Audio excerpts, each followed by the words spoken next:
The state of education is pretty sorry right now. I was having a conversation with my friend Spencer Clavin just a couple of nights ago, and Spencer knows a thing or two about education. He has a PhD, one of those with the PhD who's one of the good ones. And Spencer Clavin mentioned a clip to me, and he said, "Michael, you have to see this clip. It is so sad, but not sad in the way that everybody else is saying. It's sad." I think like the biggest thing that like annoys me in like the whole dating world is like talking stages. Like that's so annoying. Like the whole like, and just like the inconsistency in them. Like I literally like hate that like so much. But I think that's like my biggest thing. It's just like what specifically? Just like the fact of just like you like, I don't know how to word this. Like in like talking stages, and it's just like you're like labeled that, and it's like people like are considered like you can't like, you're just like confused, and like most of the time like the girl gets like attached or something, and they like see it like it's gonna lead to a relationship, and it's always not. And it's just like, that's like my biggest thing is like I just hate the whole like how like talking stages are so like normalized. Like traditional dating does not exist in this generation.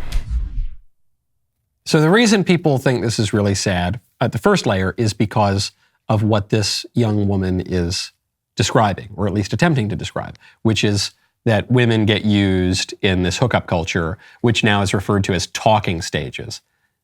Like one would say euphemistically, "Oh, we're not dating, we're talking." And what are the talking stages? Sort of like rounding first base, second base, that would probably be the old way to talk about it. But now there's not even a sense that so-and-so is my girlfriend, so-and-so is my boyfriend. It's just, oh yeah, we're talking, we're doing this, we're doing that. You don't really know. There's no commitment here. And so she's lamenting this, and so that's sad.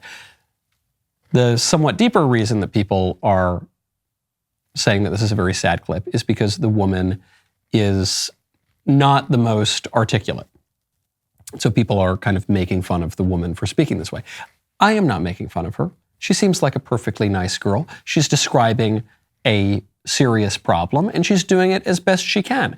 And if she is a person under the age of 50 in America, then she has had probably a pretty crappy education, and that's not her fault if she's not totally articulate. The deepest reason, though, that I think this is a really sad clip is that one line there where she says, "I don't know how to say this. I don't know how," and this woman is using the same 5 or 6 words for the whole clip. And she's struggling. There's something that she wants to express that she can't express because she doesn't know the words to use to express the thing that she is perceiving and feeling. That's what's so sad. And it's an issue that I talk about all the time. It's the point of my book, Speechless, Controlling Words, Controlling Minds, which is available. There we are. We have it. If you can't articulate a problem, you can't solve the problem. Language establishes the limits and contours of our thought, of our consciousness, of the way that we perceive and conceive of the world. Not just what we think, but what we even can think. I'll give you a great example of this that I was thinking about just the other day in the Italian language. There is no word in Italian for privacy. When Italians talk about privacy, they just say la privacy. Abbiamo bisogno della privacy. They use the English word, which tells you a lot about the Italian culture. It tells you something serious about the Italian culture, which is that Italians don't value privacy in any way and never have. So if they're going to refer to this concept, they refer to it as a foreign concept and they use a foreign word. If your culture doesn't have a word for privacy, then your culture is not going to have privacy. The fact that the liberals control our language, they do their best to shape our language and make us use stupid pronouns and tell us we can't say all sorts of words. The reason they do this is not just because they're scolds. The reason they do this is not because they're neo-Puritans, not entirely at least. The reason they do this is because they know that if they take certain words out of our vocabulary and they twist the meaning of other words, it's going to completely warp the way that we view the world. We won't even be able to express our dissatisfaction and our objections to the things that they are doing.